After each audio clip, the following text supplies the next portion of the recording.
Hey everybody, this is Ron from RV Weekenders. Today we're going to talk about a driver's license to pull this 42-foot fifth wheel. Is it about the length? Is it about the weight? What's it all about? Do you have to have a license in every state? What states do you need to have a license? And can other states enforce licenses that you should get in the state that you live? We'll talk about that in just a minute.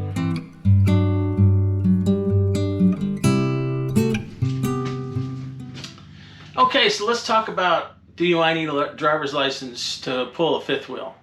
And in a couple of states, you do. In California and in Texas, you have to have a special license to pull a fifth wheel of this size. Now, when I talk about this size, we talk about the weight. That's what really matters. It's not so much about the length. Now, if you're driving a house car, which is a Class A, and it is over 41 feet, then you have to have a Class B license in both California and in Texas. But we're talking about pulling a fifth wheel that's over 15,000 pound gross vehicle weight ratio. And I'm going to do a video here shortly that's going to talk about how to properly weigh your rig.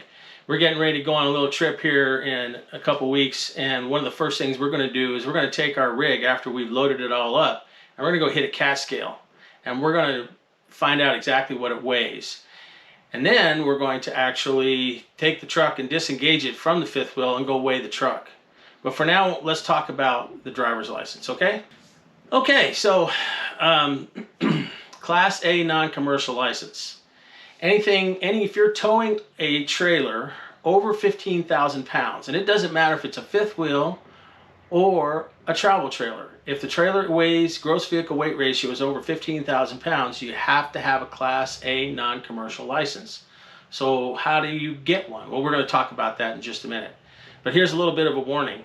If you don't have the proper license to pull the fifth wheel or to pull a travel trailer based on its weight, they can, the Highway Patrol and the troopers in Texas can make you pull over the trailer, park it, disconnect it until someone with the proper license comes to get it.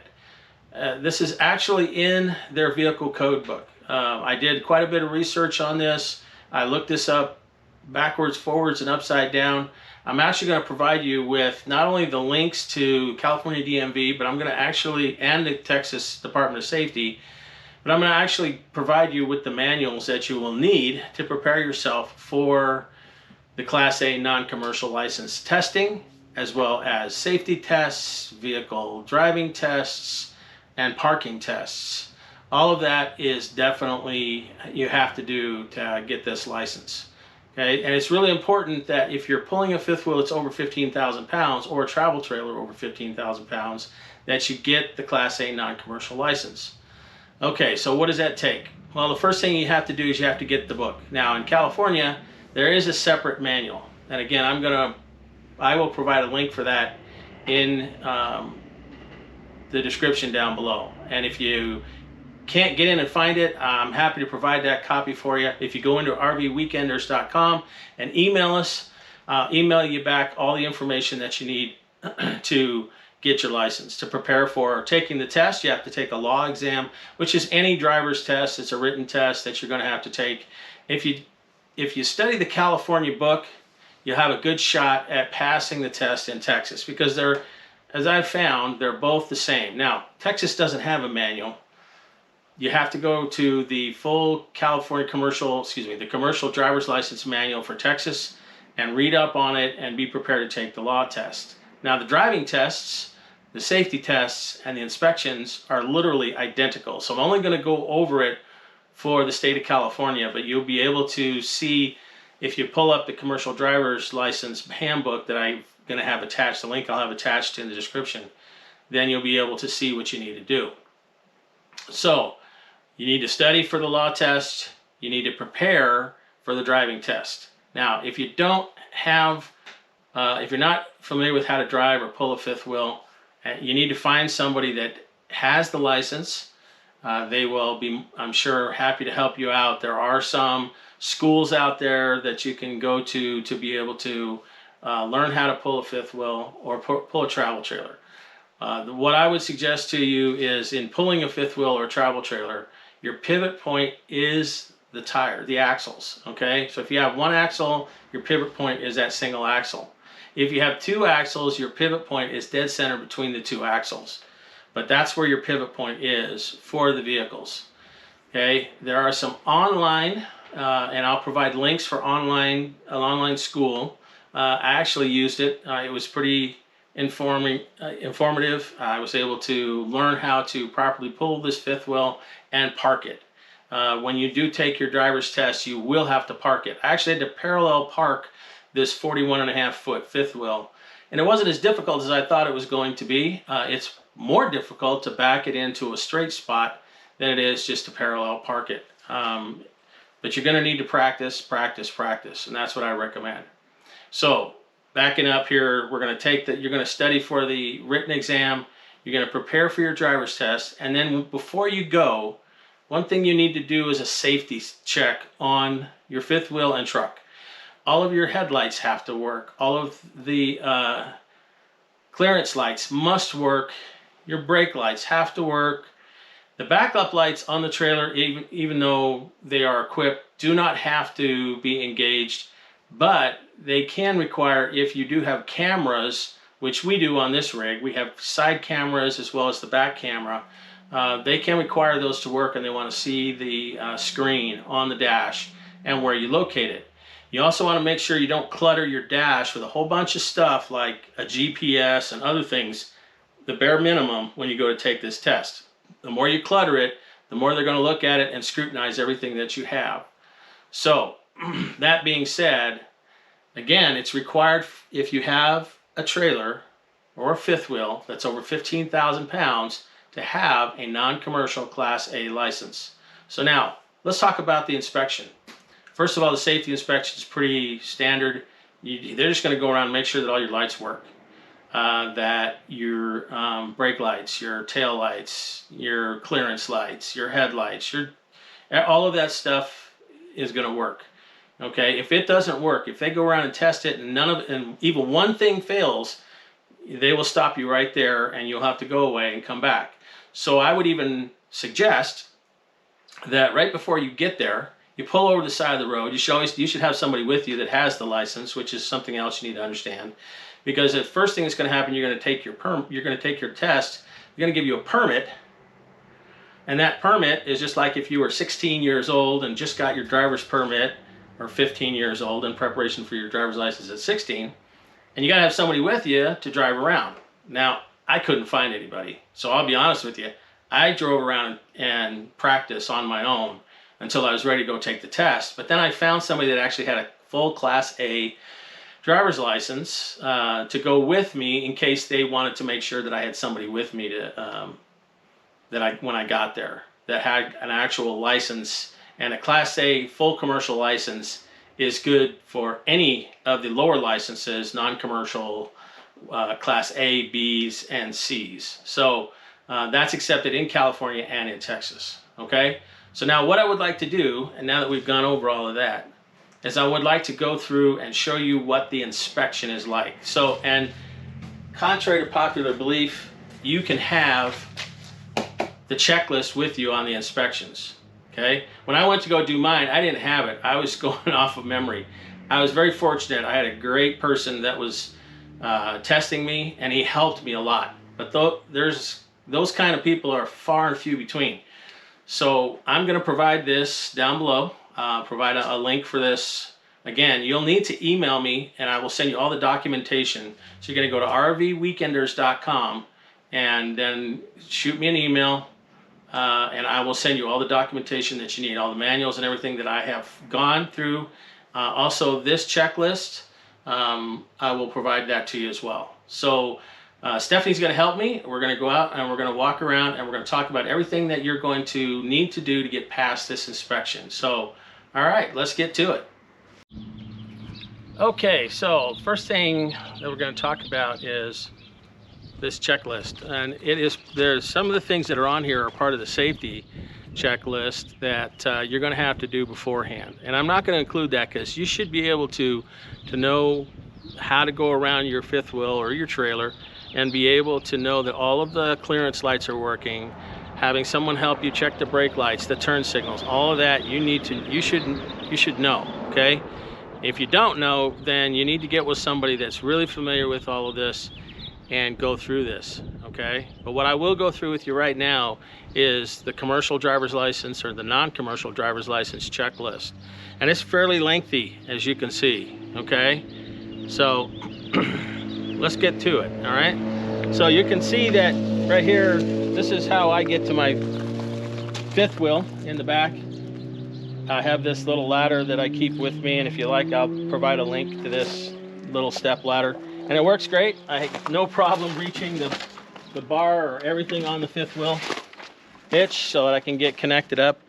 I'm gonna leave that there because we will use that eventually, okay? So the first thing we're gonna do is you're gonna go through and you're gonna check all the lights. As I said, I'm not gonna go through all of that with you. You should be able to know how to do that.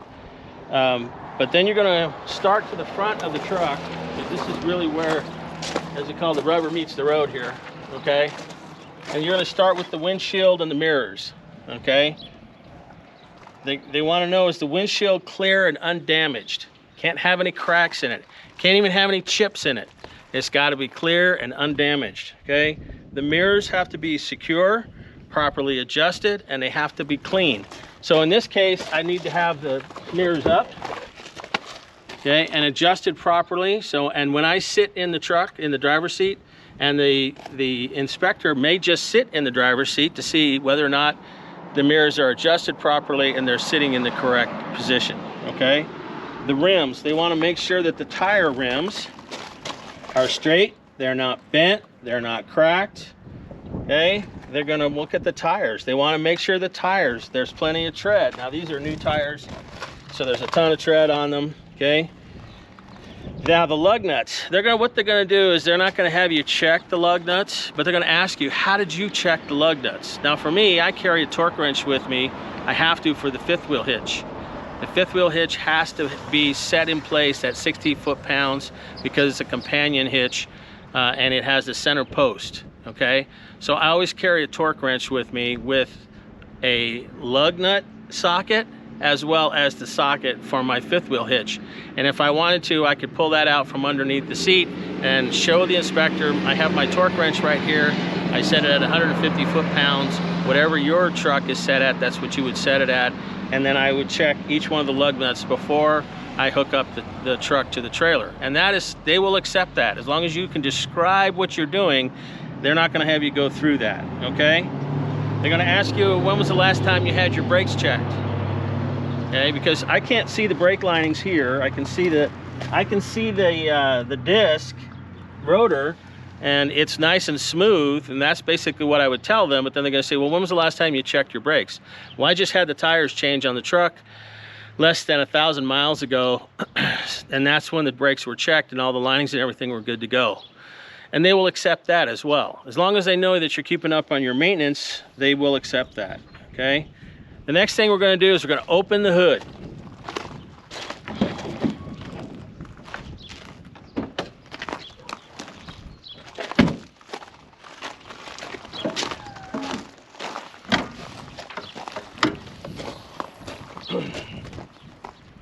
So now we're going to walk through the fluid levels, okay? And you should know where all your fluid levels are.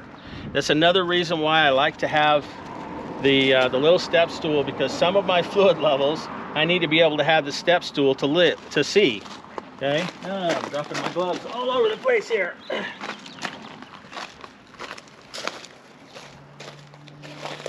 So I'll grab the step stool and I'll bring it to the front of the truck, which is a great place to go to start this. And by the way, have a pen and be checking off every time you complete one of these steps. So my fluids are over here. It's my radiator fluid, and there's the level. Is it level? It is. Does it look good? It does. My brake fluid, it's nice and full, looks good, okay? This is power steering, okay? It looks good, all right? I can look down. If I wanted to, I can show him. Since I can't really see it really well, I'm gonna pop it open. I'm gonna look down inside. Looks nice. Put the cap back on. Okay, those are my fluids. Okay, the windshield washer fluid also needs to be full. Okay, it's important that every one of those fluids is topped off and ready to go before you go for this inspection. Okay, your belt. Now I have one serpentine belt. Most everybody has theirs. When was the last time you checked it? And you can reach in here and turn the belt over and see if it's got any cracks. They love it when you actually do that. Take that step, okay? Hoses, check your hoses. Make sure your hoses are not real soft, that they're firm. A lot of times it's gonna be hot, and that's why I carry my gloves, okay? I wanna make sure that there's no leaks from those hoses, okay? And one of the things that we're gonna be checking is the water pump. Okay, you want to take a look down here. Where's the water pump? Well, the water pump is right here. Okay, it's right behind this wheel right here. Is it leaking? It is not. The same way with all the other pumps. Your fluid pumps that you have, not just your water pump, but also your power steering pump. Is it leaking? I have no leaks. How do you check for leaks? Well, I look under the truck before I take off and to see if I have any new spots on the ground. If I do, then I go investigate and see where it's coming from. And they like to hear that you're taking the time to do that, okay? So once you've gone through the engine compartment, and they may ask you a few questions about other things in here. They may ask you about your batteries. Every inspector is a little bit different, okay? They may ask you when you changed the air filter, when was the last time? Okay, and then we're going to talk about checking your engine oil. Okay, so how do you check the engine oil? The engine oil is dipstick. We're going to pull that out. Okay, we're going to check to make sure that it's full, which it is, and put that right back in there. Okay, we're also going to check the transmission fluid. Now the transmission fluid, I'm not going to start the truck up because you need to have the truck running. It needs to be hot, and it needs to be in neutral for you to pull the dipstick on the transmission. And for this truck, for the Ram trucks, it's usually sitting right here to the left of the engine, and it's been my experience that that's where the Fords are. I had a Ford truck for 20 years, and that's where it was at as well. So now you've checked all the fluids, and everything should be good to go for the engine compartment. Okay. So we'll close the hood, and we'll go back here, and we're going to check the fifth wheel assembly. And he or she may ask you a lot of questions about your particular hitch. Okay, so I'm going to come back and I'm going to open up the bed tailgate. Okay, come on back here, Stephanie. So he's going to want you to describe your hitch. He wants to make sure that you understand how your hitch mounts to the truck. So mine, you can see that as being the companion hitch. And I'm going to take the camera from her for just a minute.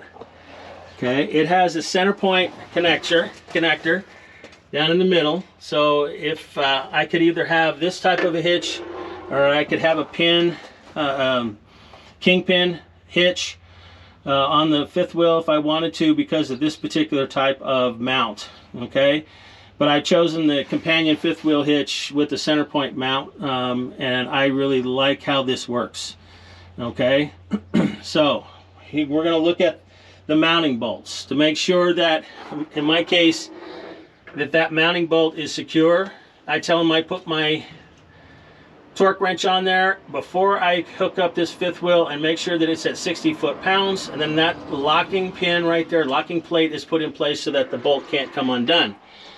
Okay, so I don't have any other bolts. Like if you had the fifth wheel prep package installed on your truck and you've got all the pucks down there, he's going to want to talk to you about the pucks. He wants to know how you hook up the fifth wheel and make sure that those pucks are stable. Be prepared to talk about that. Okay, he's going to talk to you about the jaws. So you can see the jaws up in there. Are they secure, or are they wrapped around the pin box pin? Okay, so you want to make sure that everything is straight. There's nothing bent. There's no rust. They want to make sure that everything is in good condition, that all your chains are secure and that they're solid, okay? So they want to also make sure, and you have to, the reason why I've got the truck hooked up right now is to show you this is exactly how they want to see it. You don't come in and drop the trailer for them. They're going to want to have you also explain the working of the fifth wheel hitch. This is the arm that releases and puts them and locks in the jaws. Okay, and then this is the emergency brake.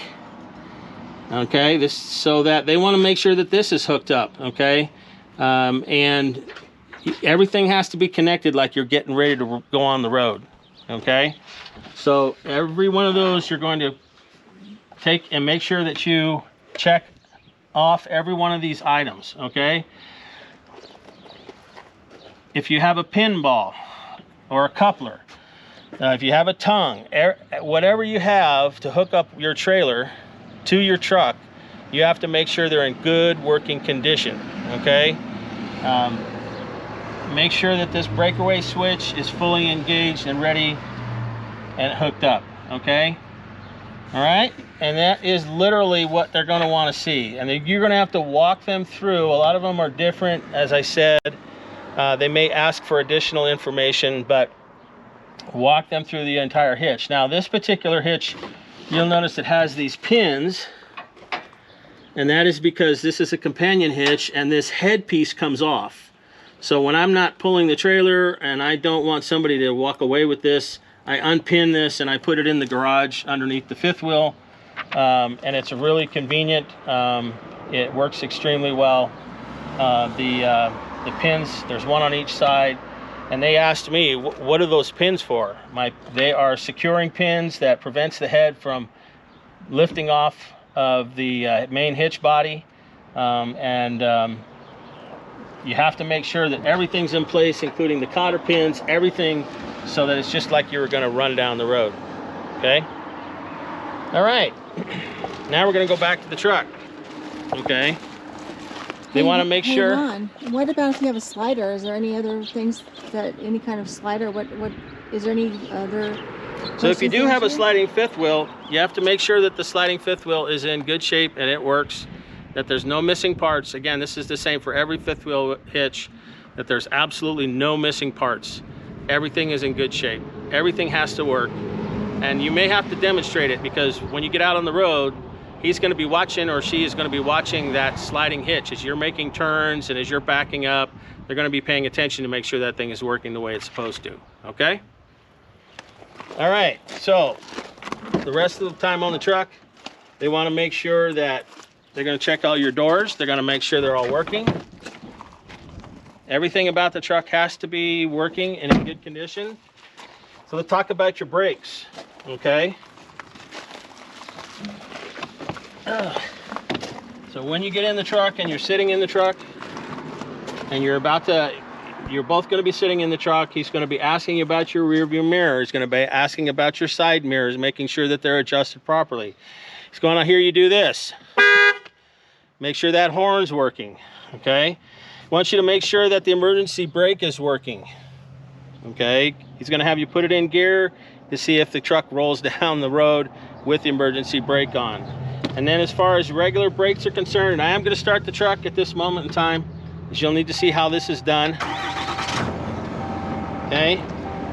For hydraulic brakes, you have to pump the brakes 3 times. So if you want to show my foot down there, we're going to pump the brakes 3 times, and then you push down on it and hold it. And you have to make sure that your foot does not recede down toward the floor. As long as it stays and holds, then you pass. If it fades, then you will fail. Okay?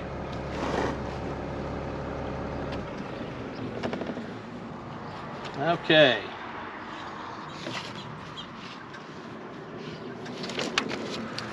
So now we're going to flip over and let's talk about emergency equipment that you have to have on you. And this, even if you don't have to have this license, I'm going to tell you, you need to have this emergency equipment on you, okay?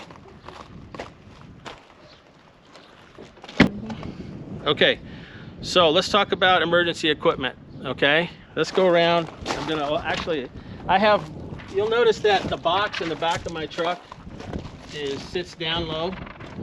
I don't really like to have the high open boxes when I'm pulling a fifth wheel, just in case I have to bring that fifth wheel all the way around. I don't want it hitting the box.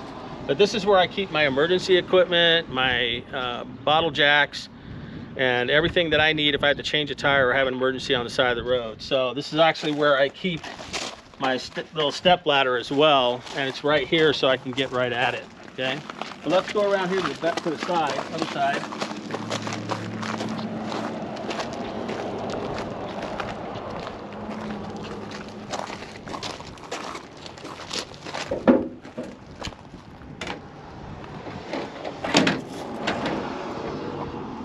Okay, so one of the first things that they want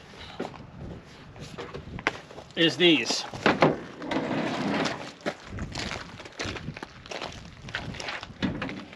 I'd say good catch. Well, you have a good catch. She's right here.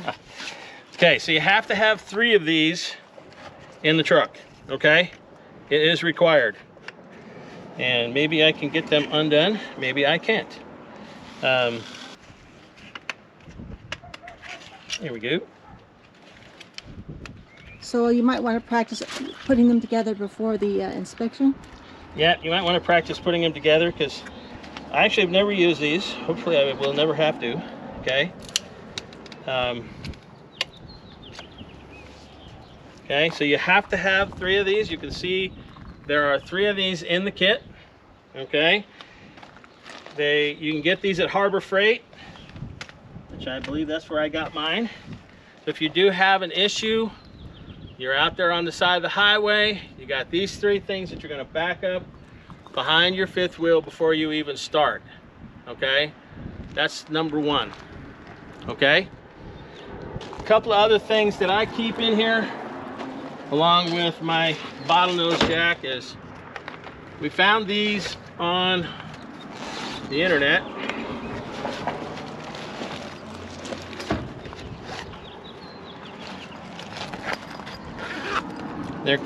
I purchased them through Boundary, and they're actually an awesome little light. And you can see in the daytime, you know, they don't emit a ton of light, but at nighttime, I have 3 of them, and I will put them out beside the triangles. So if I do have to stop, and it also helps people to see these lights and really makes them aware. You can see it got different styles.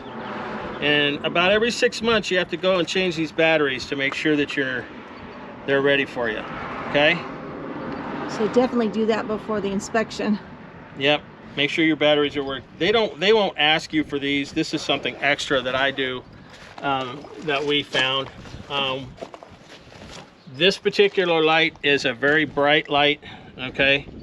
And has a stand. So if I need extra light to see what I'm doing while I'm changing the tire, this is the way I do it. Again, I got to change these batteries once every 6 months, okay? And then finally, these are a must. These, and again, we haven't had to do this yet. That's why these are still in the wrappers, and I won't take them out of the wrappers until we actually do this, until we actually go to use them.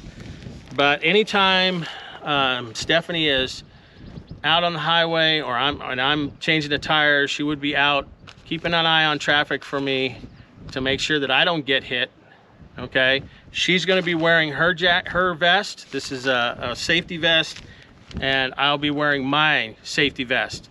You really wanna practice this, being safe, before you actually have an accident out there, or not an accident, but a blowout. You're gonna have a blowout. Everybody has them.